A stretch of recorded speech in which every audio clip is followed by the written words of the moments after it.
주님께서 여러분과 함께 또한 사제의 영과 함께 루카가 전한 거룩한 복음입니다. 주님 영광 받으소서. 그때 예수님께서는 갈릴리아의 가파르나움 고을로 내려가시어 안식일에 사람들을 가르치셨는데 그들은 그분의 가르침에 몹시 놀랐다. 그분의 말씀에 권위가 있었기 때문이다. 마침 그 회당에 더러운 마귀의 영이 들린 사람이 있었는데 그가 크게 소리를 질렀다.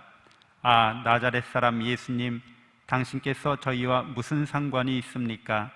저희를 멸망시키러 오셨습니까? 저는 당신이 누구신지 압니다. 당신은 하느님의 거룩하신 분이십니다.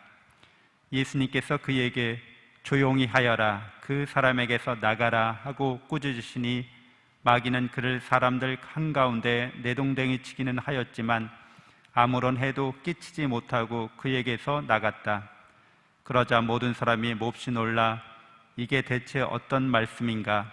저희가 권위와 힘을 가지고 명령하니 더러운 영들도 나가지 않는가 하며 서로 말하였다. 그리하여 그분의 소문이 그 주변 곳곳으로 퍼져나갔다.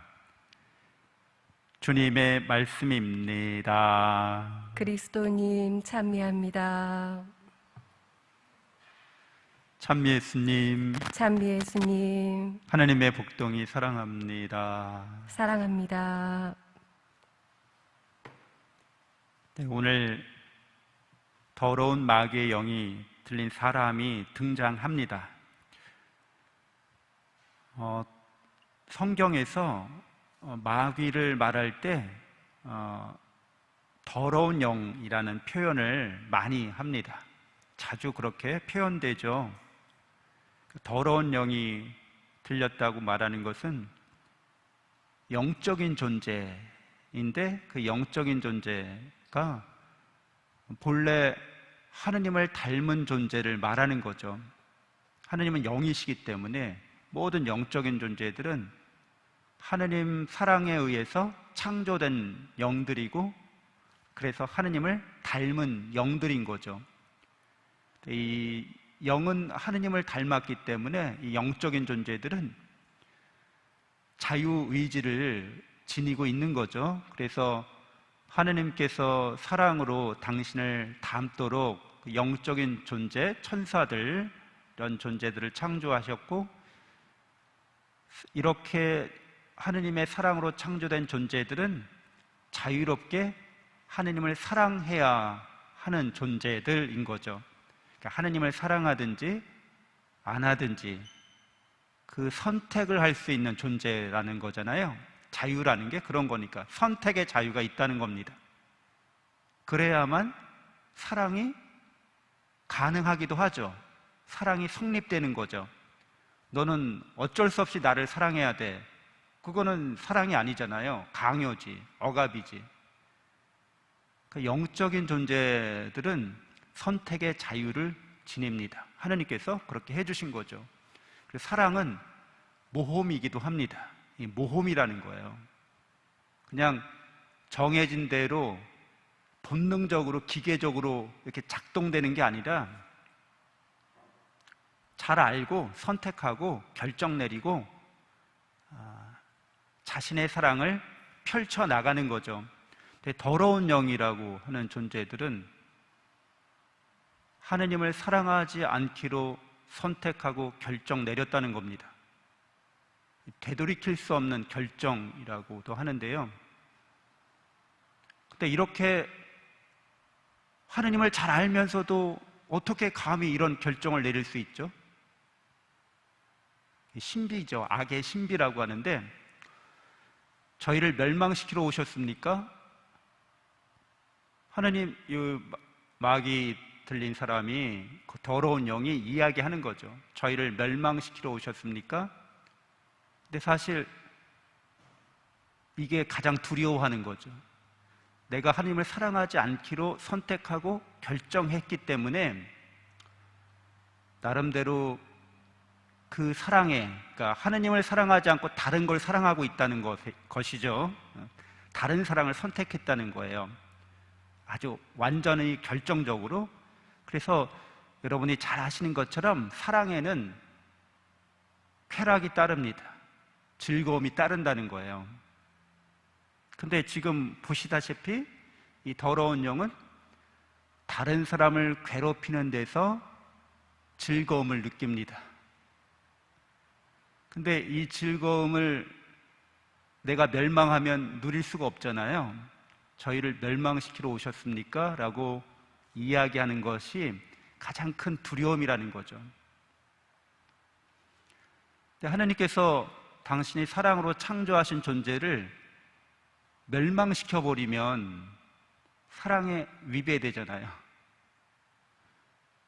무에서 사랑으로 당신을 닮도록 자유의지를 지닌 영적인 존재를 창조했는데 그 존재가 나 당신 싫어.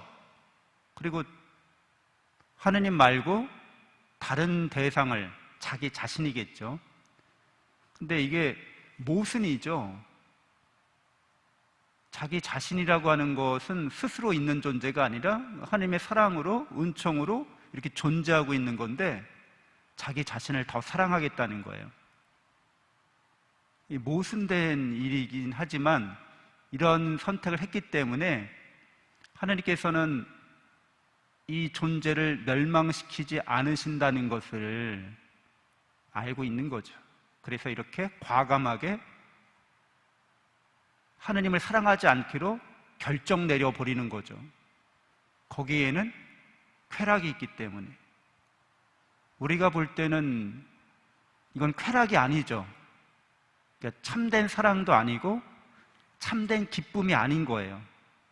다른 사람을 괴롭히는 데서 얻는, 하나님을 사랑하지 않고 자기 자신만을 사랑하겠다고 결정하는 데서 오는 그런 쾌락이기 때문에, 그런 즐거움이기 때문에, 그래서 잘 살펴보면 이런 즐거움이나 쾌락을 선택하고 결정한 존재는 최고의 영적 존재들 중에서 이루어졌을 거라는 거예요. 왜냐하면 우리는 루치페리라고 하죠.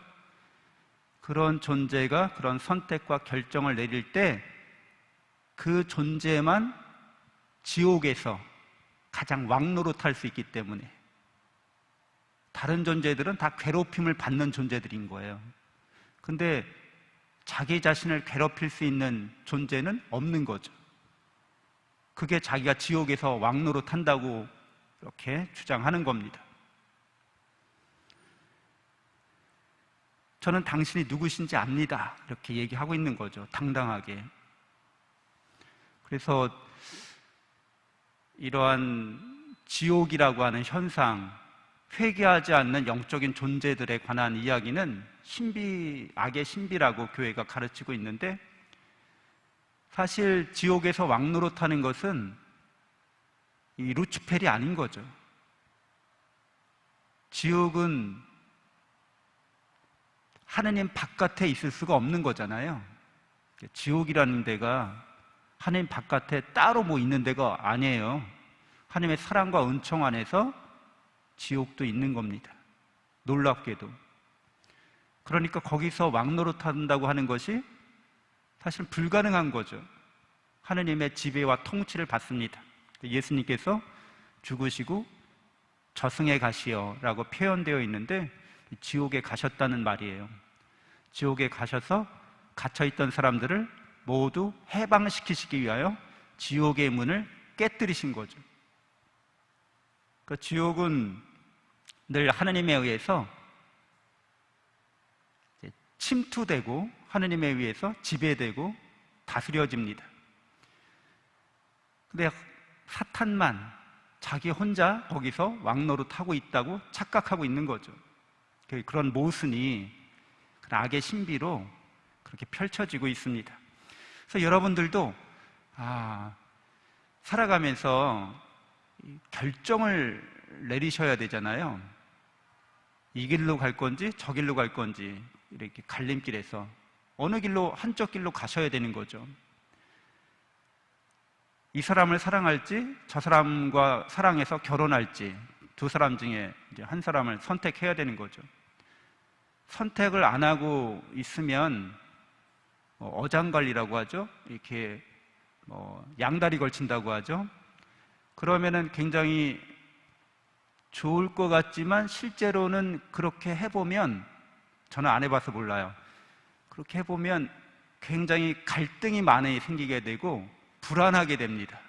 인간이란 존재는, 영적 존재는 결정적인 선택을 하게끔 돼 있어요. 그게 자유가, 난 아무것도 선택하지 않을래. 그것도 뭐 선택이긴 한데, 그러면 이제 자기 자신을 선택하게 되는 거나 마찬가지인 거죠. 그래서 타인에 대한 선택을 해야 되는데, 하느님이냐 하느님이 아니냐, 이걸 선택해야 된다는 거죠. 여기 세례받은 모든 분들은 하느님이다 하고 선택하신 분들이잖아요. 그래서 한번 선택하면 이제 갈등이 줄어듭니다. 근데 아직도 갈등을 느끼고 있어요, 여러분. 근데 저도 사실 때때로 갈등을 느낍니다. 인간이기 때문에 불완전하고 나약해서. 근데 삶의, 인생의 가장 중요한 선택과 결정을 내렸다는 것을 늘 여러분이 깨닫고 일깨우고 확인해야 합니다. 나는 하느님을 모든 것 위에 사랑하기로 선택하고 결정한 사람이야. 그래서 여러분이 그렇게 결정하셨을 때 이제 사랑의 길로 들어서는 건데, 사랑의 본질은 자기 증여라고 해요. 자기를 내어줌, 이게 사랑이거든요. 그래서 하느님도 우리를 위해서 다 내어주시는 거죠. 여러분은 다 하느님을 받은 사람들이라는 거예요. 그래서 성체를 그래서 영화할 수 있는 거예요. 그리고 성체를 영화한다는 것은 여러분이 영적인 존재이고 하느님을 닮아 있고 하느님을 닮아가는 존재라는 것을 증명하는 거예요. 여러분은 영원한 생명과 행복을 받은 자라는 거예요, 이미. 그게 성체를 영하는 그 신비의 의미입니다. 우리가 감히 어떻게 하느님을 모실 수 있는가? 여러분이 하느님의 사랑과 은총을 받아서 영적인 존재고 계속 하느님을 닮아가는 존재이기 때문에 하느님을 모시는 존재가 된 것이죠. 그래서 여러분이 그렇게 하느님을 닮아가기 때문에 성체를 모시고 여러분 역시 하느님께 자기 증여를, 사실 여러분은 받은 거를 드리는 거기 때문에 여러분은 그냥 본전이에요. 여러분은 아무런 사실은 여러분의 것이라고 말할 만한 것들을 드리는 게 아니에요. 여러분 받은 걸 드리는 거기 때문에. 근데 그렇게 함으로써 계속해서 하느님을 받게 되는 거죠. 그럼으로써 점점 더 여러분은 하느님을 닮아가면서 하느님이 누리는 지복을 누리게 되는 거예요. 지극한 복락을 누리게 되는 것이죠. 여러분은 그래서 선택과 결정에 있어서 자신의 이 세례받았을 때, 내가 믿음을 가졌을 때를 늘 기억해야 합니다. 그리고 그런 것이 인생이고 영적인 삶이고 그것이 사랑의 본질이기 때문에 여러분들이 기쁘게 자기 자신을 살아있는 제물로 하느님께 봉헌하라고 한 바오로 사도의 말씀을 마음에 간직해야 합니다.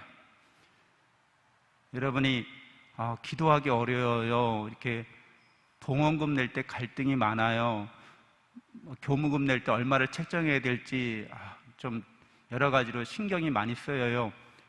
그러니까 인간적으로 그런 생각이 들 수는 있어도 여러분의 인생은 이미 하느님의 것이라는 거죠. 여러분 하느님께 다 바친 거 아니에요? 여러분이 앞으로 몇 년을 살게 될지 모르지만 30년, 60년, 몇십 년 살 수 있는데 이미 다 하느님께 바친 시간이라는 거죠.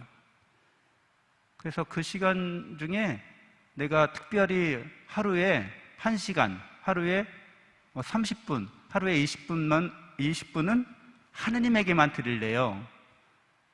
내가 이 하느님께만 드리는 시간은 내 인생 전체가 하느님께 바쳐졌기 때문에 하느님 사랑 안에서 내가 일도 하고 집안일도 하고 여러 가지 만남도 하고 다 하지만 이 모든 건 다 하느님 말씀에 따라서 이웃을 나처럼 사랑하기 위해서 하는 일들이고, 모든 것 외에 하느님을 사랑하는 시간은 따로 떼어 놓을게요, 이거죠.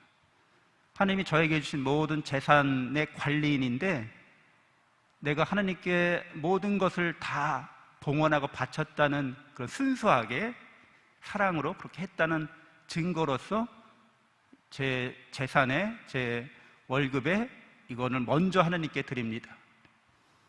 다 하나님의 것인데 그렇다는 거죠. 그렇게 함으로써 우리의 영혼이 오염되지 않는다는 거죠. 더러워지지 않는다는 거죠. 그래서 이왕 우리 삶은 죽어가는 인생이잖아요. 이게 우리의 육신이, 우리의 영혼이 육신에 덧입은 그 혼이 계속해서 이제 나이가 차면 찰수록 무덤에 가까워지는 건데, 그렇게 시간이 흘러가는 건데, 그게 낭비되거나 소비되는 그런 게 아니라 봉헌되는 시간이 되어질 수 있도록 해야겠습니다. 기쁘게 여러분이 봉헌하시기 바랍니다. 자신의 삶을, 자신의 시간과 자신의 돈과 또 자신의 재능을 하나님께 봉헌하는 것은 우리의 기쁨입니다. 잠시 눈을 감고 묵상하겠습니다.